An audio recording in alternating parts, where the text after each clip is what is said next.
কি হয়েছে তোমাদের? কিসের এত দুঃখ? কেন সবাই কান্না করতেছ? একটি জঙ্গলে একটি খুব বড় জলাশয় ছিল। জলাশয়টির চতুর্দিকে বড় বড় গাছ আর ঘন জঙ্গল ছিল। তার একটি গাছে বক পাখি বাসা বেঁধেছিল। শোনো বাচ্চারা, আমি তোমাদের জন্য মাছ আনতে যাইতেছি, তোমরা বাসায় থেকো।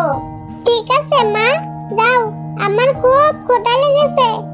একদম চেঁচামেচি করো না, আর বাসা থেকে বাইরে যেও না, বাইরে অনেক বিপদ আছে। এই বলে বক পাখি মাছ ধরতে বিলে চলে যায়।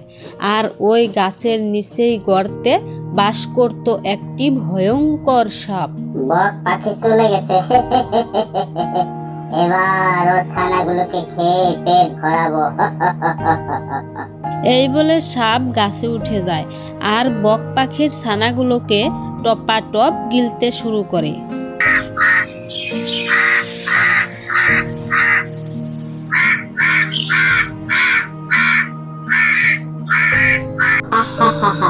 কি যে মজা, পেট ভরে গেল। বক পাখির ছানাগুলো অনেক স্বাদ। চেঁচামেচি করিস না, তোদের বাচ্চাদের ছাড়বো না, সব খেয়ে সাফা করে দেবো। সাপ বনের সব পাখির বাচ্চাগুলোকে খেয়ে তছনছ করতে থাকলো।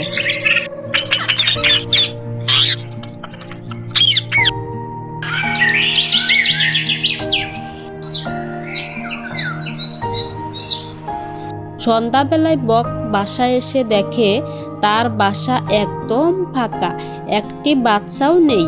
হাই হাই, একটি বাচ্চাও তো দেখতেছি না, আমার বাচ্চারা কোথায় গেল? এখন কি হবে? কোথায় আমার বাচ্চারা? নিশ্চয় ওই সাপ আমার বাচ্চাগুলোকে গিলে ফেলেছে। এই সাপটাই প্রত্যেকবারই আমার বাচ্চাগুলোকে খেয়ে নিচ্ছে। কি করা যায়? এর একটা বিহিত ব্যবস্থা করতেই হবে, না হলে তো আমার বংশ ধ্বংস হয়ে যাবে।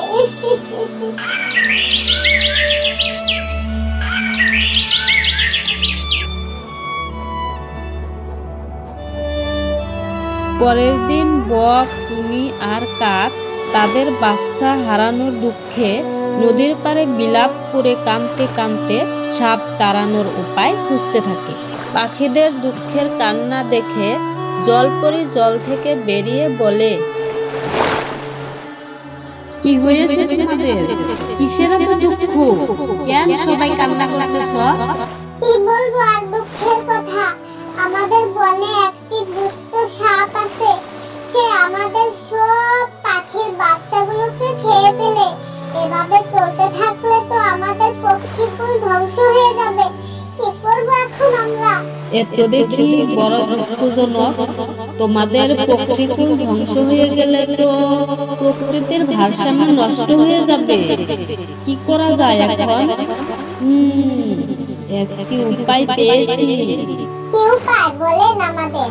সাপকে মারার জন্য যে কোনো কাজ করতে আমরা প্রস্তুত। তোমাদের বনে ওই হিজল গাছের গোড়ায় গর্তে বাস করে একটি বেজি। সে সাপের বড় শত্রু। কি করতে হবে শুনো।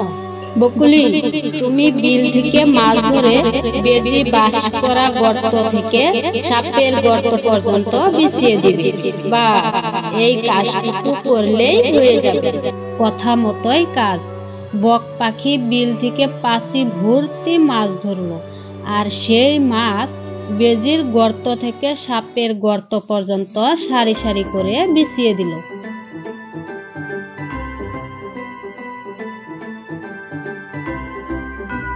জলপরির কথা মতোই মাছ বিছিয়ে দিলাম, এবার গাছে বসে খেলা দেখি।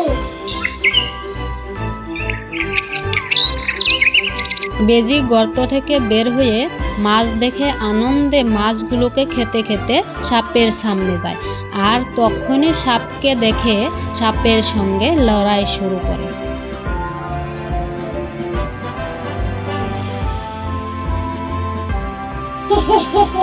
দেখ এখন কেমন লাগে, আমাদের বাচ্চাগুলো খাস না, এবার তোকে খাবে। বেজি সাপটাকে মেরে চলে যায়। প্রিয় দর্শক বন্ধুরা, দেখলে তো তোমরা যে কাজ শক্তি দিয়ে করা যায় না, সেটা বুদ্ধি খাটিয়ে করতে হয়। এইরকম মজার মজার কার্টুন দেখতে আমাদের চ্যানেলটি সাবস্ক্রাইব করে নাও আর ভিডিওটিতে একটি লাইক করে দাও।